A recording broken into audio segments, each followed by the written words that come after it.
Pisces, tignan natin kung ano yung mensahe para sa iyo ngayong araw. Keep in mind na ito ay general reading lamang, so hindi lahat ay makaka-relate, so be open-minded. Sa mga hindi pa po nakasubscribe dito sa ating channel, please subscribe na po kayo and pa-like na din po ng ating video. At sa mga nais pong mag-avail ng ating private readings, ng ating rituals, ng ating products, ng ating TRCA, ang ating TR's Afero Manifesto. Ayan. So, perfect to para sa mga nagbi-business. Ayan. Message na lang kayo if interested kayo. Gusto nyo malaman para saan ba yan. At mayroon tayo ditong TR's bracelet. So, ayan po, no, message kayo. Nandiyan sa comment section yung link ng ating Facebook page. So, kapag naman yan yung clinic ninyo, tapos na-direct kayo sa ating Facebook page, huwag nyo na pong tanong kung legit. Kasi yan nga po yung nakalink dyan sa ating comment section. Legit po yan. Yan. Tandaan nyo, Facebook page tayo. No need i-add nyo ko, i-add ko kayo. Hindi. Like and follow lang kapag Facebook page.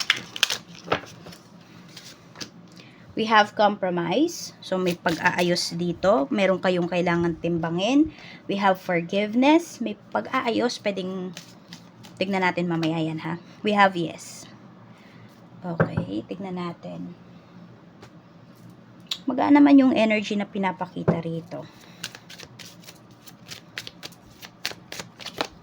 We have the Emperor. Sa isang male figure, this could be your karelasyon, your boss, pwedeng father mo to, kapatid mong lalaki, Pisces. We have the Sun. Mas gagaan yung life mo. Mas gagaan yung pakiramdam mo kapag talagang, ayan, nagpatawad ka daw. And pwedeng ito, kung meron ka mang nasaktan na tao, pwedeng yung tao na yun, hindi man niya sinasabi sa iyo, pero pwedeng napatawad ka na niya. We have Queen of Swords. So, wag na po kayo daw masyadong mag-overthink. Yun yung sinasabi rito.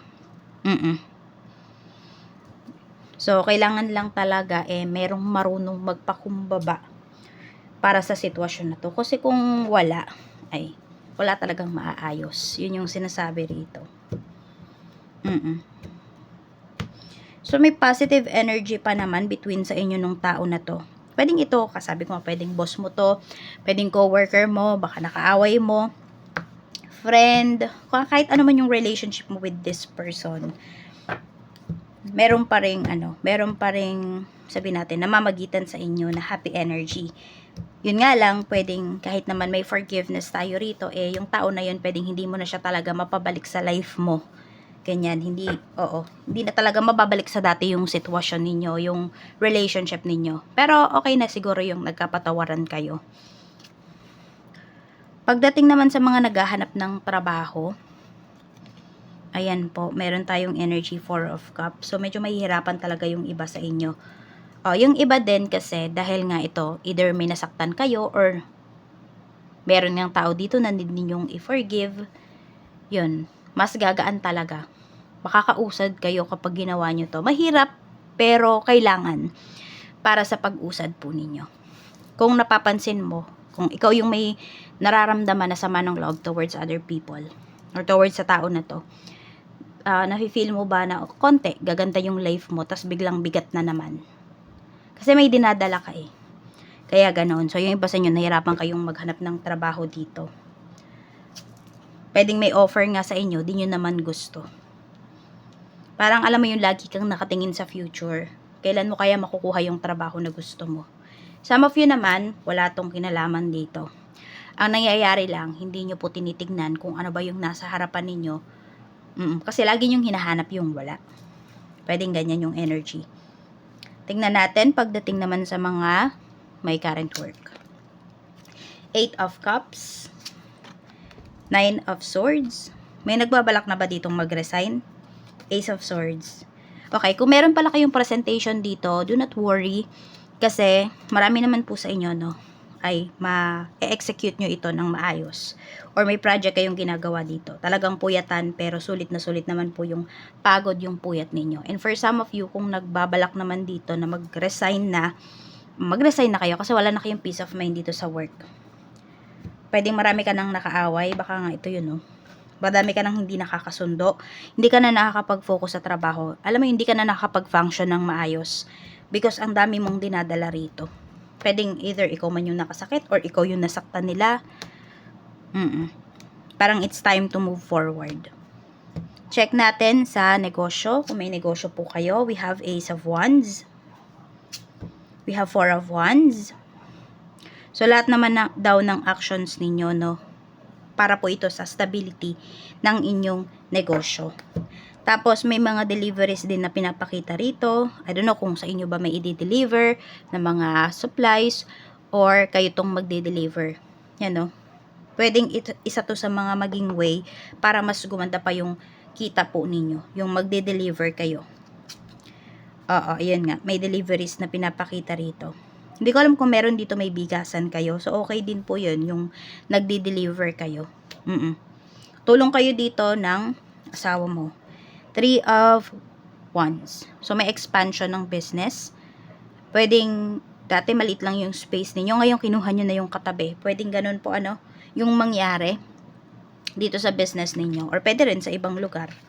Magkaroon kayo ng branch. So, makikita mo talaga dito ngayon, Pisces, no, na gumaganda talaga yung negosyo. Pero through your hard work po ito. Hard work nyo to. Pwedeng hard work nyo ng mag-asawa or hard work mo. Talaga. Kasi very focused ka pagdating dito sa iyong negosyo. So, masaya naman po kayo. Ayan, madami dito masaya na nagnenegosyo. Talagang kumikita po kayo. So, tingnan naman pala natin kasi baka may nalulugi yung business dito. Check natin yung energy kung dapat mo pa bang dapat mo na bang i-let go or kaya pa ba siyang mabawi. We have the Empress. So, matagal-tagal pa bago kayo makabawi.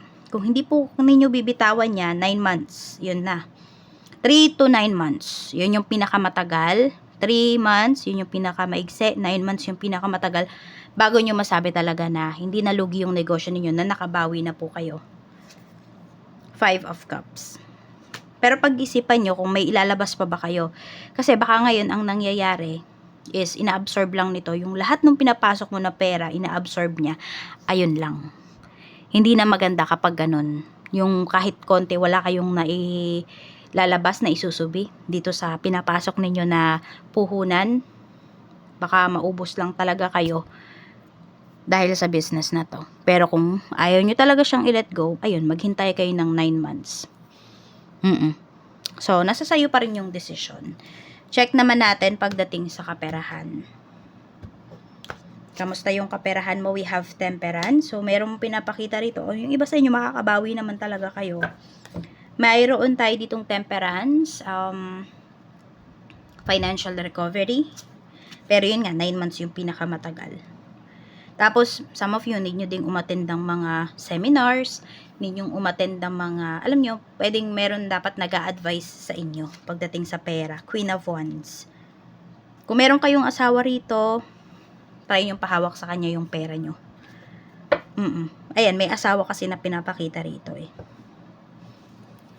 Kayong dalawa talaga. Pwedeng kayong dalawa talaga yung magtutulungan dito para kung iisa kayo ng goals iisa kayo ng layunin pagdating dito sa life ninyo, sa marriage ninyo, okay yon. Pero kung alam mo na may sugarol dito, may bisyo, ay, syempre, wag mo namang ibibigay sa asawa mo yung pagmamanage ng inyong finances, ng lahat ng finances ninyo. Ayan.